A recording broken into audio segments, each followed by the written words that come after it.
Welcome, everyone. Today, we're exploring a seriously fascinating concept.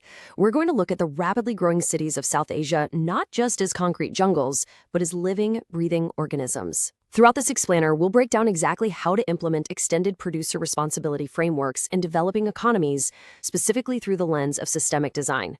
Okay, let's dive into this. For decades now, rapid urban development across South Asia has relied on what we call a linear metabolism. Think of it as a fundamentally broken digestive system, extracting external resources, consuming them, and then just dumping the resultant waste into unmanaged sites. But to survive, modern urban planning absolutely has to transition to an urban metabolism. This is a dynamic, closed-loop ecosystem where every single inbound material has an explicit, traceable outbound recovery path. Here's our roadmap for today. 1. Fixing the linear city. 2. Enforcing extended producer responsibility. 3. Connecting informal waste networks. 4. Unlocking global climate finance. And 5. Mapping the circular metabolism. Let's start with Section 1, Fixing the Linear City, the Metabolic Diagnosis. And this brilliantly illustrates the real-world fallout of that old extract, consume, dump model. Haphazard urbanization is literally straining historic municipal infrastructure to the breaking point. It's rapidly accelerating the degradation of critical local ecosystems, intensifying these brutal urban heat island effects, and fueling severe public health crises. It's a broken system that actively harms its inhabitants. Moving to Section 2, Enforcing Extended Producer Responsibility, the Policy Care. So what's the actual cure here? It's extended producer responsibility, or EPR. This is a legal instrument requiring producers, importers, and brand owners to assume complete operational and financial accountability for the entire post-consumer life cycle of their products. Simply put, if you make it or you import it, you own the responsibility for where it eventually ends up. This is a real game changer, because EPR legally flips the economic incentives of product design entirely from the top down. It is the primary legislative tool we have to enforce the structural shift from a linear to a circular economy.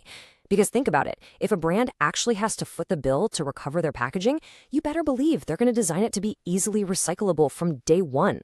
All right, Section 3, Connecting Informal Waste Networks, the Technological Bridge.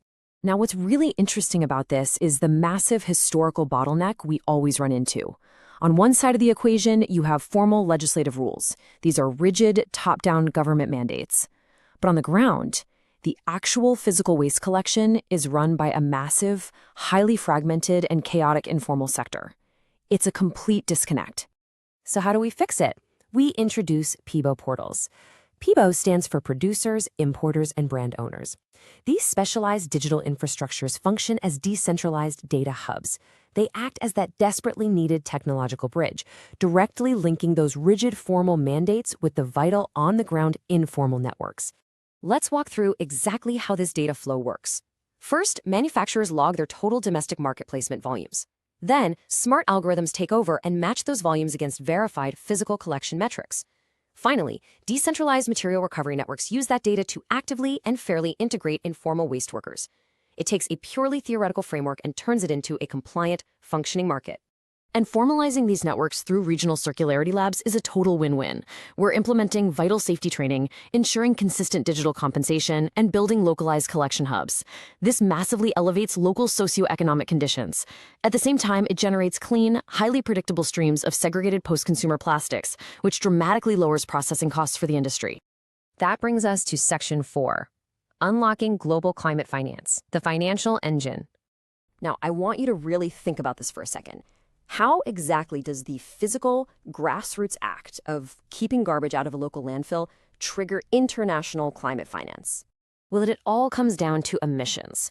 Landfill diversion operations, especially the ones targeting organic waste and complex electronic polymers, directly reduce fugitive methane.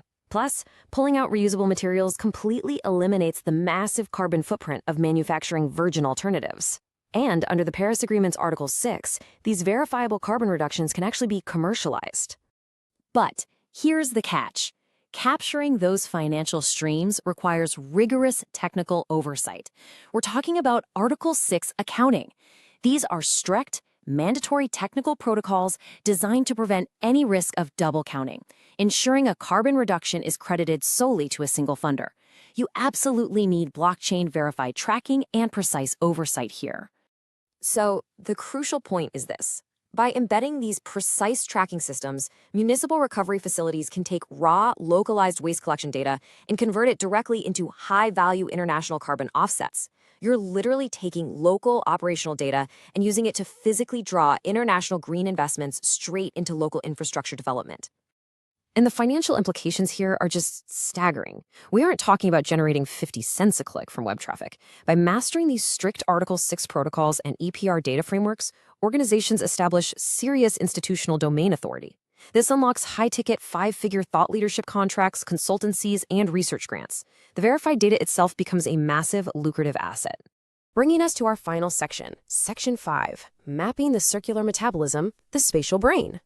Let's move to and see how this builds the actual spatial brain of the city.